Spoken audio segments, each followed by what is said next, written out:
नमस्कार दोस्तों, कविता क्या है नामक निबंध का वाचन हम लोग कर रहे थे, जिसमें आज हम लोग ये तीसरा पाठ पढ़ेंगे। आइए अब हम लोग शुरू करते हैं। कविता की भाषा। कविता में कही गई बात चित्र रूप में हमारे सामने आनी चाहिए। यह हम पहले कह आए हैं, अतः उसमें गोचर रूपों का विधान अधिक होता है। वह प्रायः ऐसे रूपों और व्यापारों को ही लेती है जो स्वाभाविक होते हैं और संसार में सबसे अधिक मनुष्यों को सबसे अधिक दिखाई पड़ते हैं। अगोचर बातों या भावनाओं को भी जहाँ तक हो सकता है कविता स्थूल गोचर रूप में रखने का प्रयास करती है। इस मूर्ति विधान के लिए वह भाषा की लक्षण शक्ति से काम लेती है। जैसे समय बीता जाता है कहने की अपेक्षा समय भागा जाता है कहना वह अधिक पसंद करेगी। किसी काम से हाथ खींचना, किसी का रुपया खा जाना, कोई बात पी जाना, दिन ढलना या डूबना, मन मारना, मन छूना, शोभा बरसना, उदासी टपकना इत्यादि ऐसी ही कवि समय सिद्ध उक्तियाँ हैं जो बोलचाल में रूढ़ होकर आ गई हैं। लक्षणा द्वारा स्पष्ट और सजीव आकार प्रदान का विधान प्रायः सब देशों के कवि कर्म में पाया जाता है। कुछ उदाहरण देखिए। धन्य भूमि वन पंथ पहारा, जह जह नाथ पाँव तुम धारा। ये तुलसी का वचन है। मनहु उमग अंग अंग छवि छलके। तुलसी। चुनरी चार चुई सी परे, बनन में बागन में बगरो बसंत है। अच्छा, चुनरी चार चुई सी परे, बनन में बागन में बगरो बसंत है। पद्माकर की पंक्तियां हैं। इन पंक्तियों को जरूर नोट करते जाइएगा, क्योंकि पूछ लिया जाएगा कि यह किस निबंध से लिया गया है। तो कविता क्या है नामक निबंध में आया है यह पद्माकर की। वृंदावन बागन पे बसंत बरसों परे। पद्माकर। हाँ तो श्याम रंग में चोराए चित्त चोरा चोरी, बोरत तो बोरियों पर निचोरत बने नाही। पद्माकर। एहो नंदलाल ऐसे व्याकुल परी है बाल, हाल ही चलो तो चलो जोरे जोरी जाए को कहे। पद्माकर। नहीं तो ये झकोरे लगे, ओरे लो अचाका बिनु घोरे घोरी जाएगी। ताव ही लगी चैन जो लो चेती है न चंदन मुखी चेतेगी, कहूँ तो चांदनी में चुर जाएगी। इन उदाहरणों से स्पष्ट है कि वस्तु या तथ्य के पूर्ण प्रत्यक्षीकरण तथा भाव या मार्मिक अंतर्वृत्ति के अनुरूप व्यंजना के लिए लक्षण का बहुत कुछ सहारा कवि को लेना पड़ता है। भावना को मूर्त रूप में रखने की आवश्यकता के कारण कविता की भाषा में दूसरी विशेषता यह रहती है कि उसमें जाति संकेत वाले शब्दों की अपेक्षा विशेष रूप व्यापार सूचक शब्द अधिक रहते हैं। बहुत से ऐसे शब्द होते हैं जिनसे किसी एक का नहीं बल्कि बहुत से रूपों का या व्यापारों का एक साथ चलता सा अर्थ ग्रहण हो जाता है। ऐसे शब्दों को हम जाति संकेत कह सकते हैं।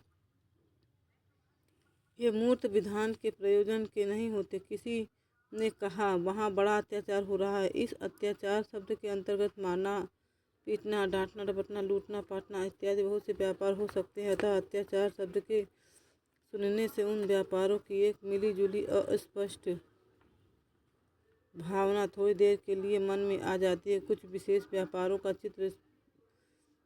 स्पष्ट चित्र या मूर्त रूप नहीं खड़ा होता। इससे ऐसे शब्द कविता के उतने काम के नहीं। ये तत्व निरूपण, शास्त्रीय विचार आदि में ही अधिक उपयोगी होते हैं। भिन्न भिन्न शास्त्रों में बहुत से शब्द तो विलक्षण ही अर्थ देते हैं और परिभाषिक कहलाते हैं। शास्त्र मीमांसक या तत्व निरूपक को किसी सामान्य तथ्य या तत्व तक पहुँचने की जल्दी रहती है। इससे वह किसी सामान्य धर्म के अंतर्गत आने वाली बहुत सी बातों को एक मानकर अपना काम चलाता है।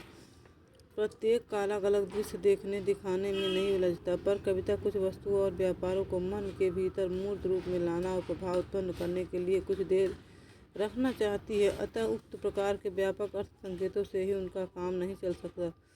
इससे जहाँ उसे किसी स्थिति का वर्णन करना रहता है, वहाँ वह उसके अंतर्गत सबसे अधिक मर्म स्पर्शनीय कुछ विशेष वस्तुओं या व्यापारों को लेकर उनका चित्र खड़ा करने का आयोजन करती है। यदि कहीं के घोर अत्याचार का वर्णन करना होगा तो वह कुछ निरपराध व्यक्तियों के वध, भीषण यंत्रणा, स्त्री बच्चों पर निष्ठुर प्रहार आदि का क्षोभकारी दृश्य सामने रखेंगी। वहाँ घोर अत्याचार हो रहा है, इस वाक्य द्वारा वह कोई प्रभाव नहीं उत्पन्न कर सकती। अत्याचार शब्द के अंतर्गत न जाने कितने व्यापार आ सकते हैं। अतः उसे सुनकर या पढ़कर संभव है कि भावना में एक भी व्यापार स्पष्ट रूप से न आए, या आए भी तो ऐसा जिसमें मर्म को क्षुब्ध करने की शक्ति न हो। उपर्युक्त विचार से ही किसी व्यवहार या शास्त्र के पारिभाषिक शब्द भी काव्य में लाए जाने योग्य नहीं माने जाते। हमारे यहाँ के आचार्यों ने पारिभाषिक शब्दों के प्रयोग को अप्रतीतत्व दोष माना है,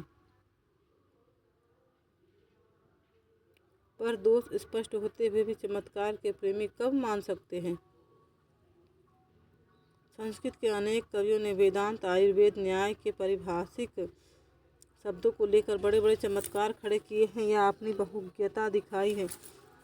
हिंदी के किसी मुकदमेबाज कवित्व कहने वाले ने प्रेम फौजदारी नाम की एक छोटी सी पुस्तक में श्रृंगार रस की बातें अदालती कार्रवाई पर घटाकर लिखी हैं। एक तरफा डिग्री तना की है, ऐसे ऐसे शब्द चारों ओर अपनी बहार दिखा रहे हैं जिन्हें सुनकर कुछ अशिक्षित या भद्दी रुचि वाले वाह वाह भी कर देते हैं। शास्त्र के भीतर निरूपित तथ्य को भी जब कोई कवि अपनी रचना के भीतर लेता है तब वह पारिभाषिक तथा अधिक व्याप्ति वाले जाति संकेत शब्दों को हटाकर उस तथ्य को व्यंजित करने वाले कुछ विशेष मार्मिक रूपों और व्यापारों का चित्रण करता है। कभी गोचर और मूर्त रूपों के द्वारा ही अपनी बात कहता है। उदाहरण के लिए गोस्वामी तुलसीदास जी के ये वचन लीजिए, जे ही निशि सकल जीव सूतहि तब कृपा पात्र बन जा गए। इसमें माया में पड़े हुए जीव की अज्ञानता का काव्य पद्धति पर कथन है। और देखिए, प्राणी